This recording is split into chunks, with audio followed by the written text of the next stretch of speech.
వామ్మో! ఇన్ని రోజులు 4 గోడల మధ్య ఉంటే బయట ఏం జరుగుతుందో తెలవలేదు నాకు. నిన్న ఆఫీస్‌లో వర్క్ ఎక్కువ ఉండడం వల్ల 6 గంటలకి వెళ్ళవలసిన నేను 7 గంటలకి స్టార్ట్ అయినా.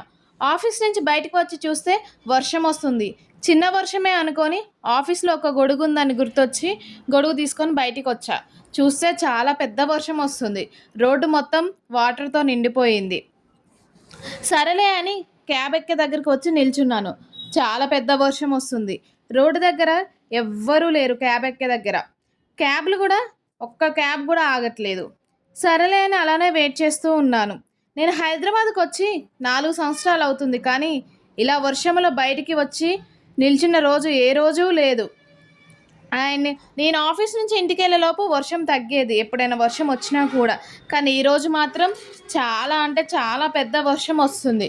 ఉరుములతో, మెరుపులతో చాలా పెద్ద వర్షం వస్తుంది.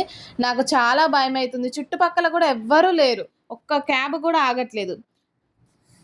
చూడండి ఎంత పెద్ద వర్షం వస్తుందో. వీళ్ళు కూడా పాపం వర్షంలో చాలా తడిచారు. వాళ్ళ దగ్గర గొడుగు లేదనుకుంటా.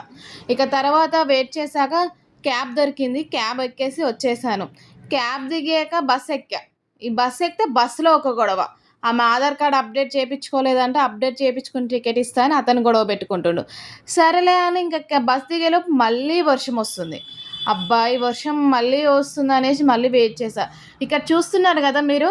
ఇక్కడ చాలా అంటే చాలా ట్రాఫిక్ ఉంటుందండి. ఇది బెంగుళూరు హైవే రోడ్ అన్నమాట. ఈ బెంగుళూరు హైవే రోడ్డుకి మొత్తం లారీస్, కార్స్ అవన్నీ వెళ్తా ఉంటాయి. చాలా స్పీడ్‌లో ఎళ్తాయి. ఇంకా వానలో ఎళ్తే ఏదైనా కాలు స్లిప్ అయ్యి కింద పడతానేమో అనేసి నేను వెహికల్స్ అన్నీ ఎళ్ళాక ఆ లారీ ఎనకాల నుంచి ఎళ్ళా. చూడండి మా గల్లీ ఎట్లా వాటర్‌తో తడిచిపోయిందో. మొత్తం వాటర్ వచ్చేసాయి. ఇక ఇంటికొచ్చేసి డ్రెస్ చేంజ్ చేసుకున్నానన్నమాట. ఇంకా డ్రెస్ చేంజ్ చేసుకున్నాక బయట వేడివేడిగా శనక్కాయలు వేయించుకొని ఇక తిన్నాను. శనక్కాయలు మా అమ్మ పంపించిందండి ఇంటి దగ్గర నుంచి. మొన్న నాకు జ్వరం వచ్చినప్పుడు మా అమ్మ వచ్చింది.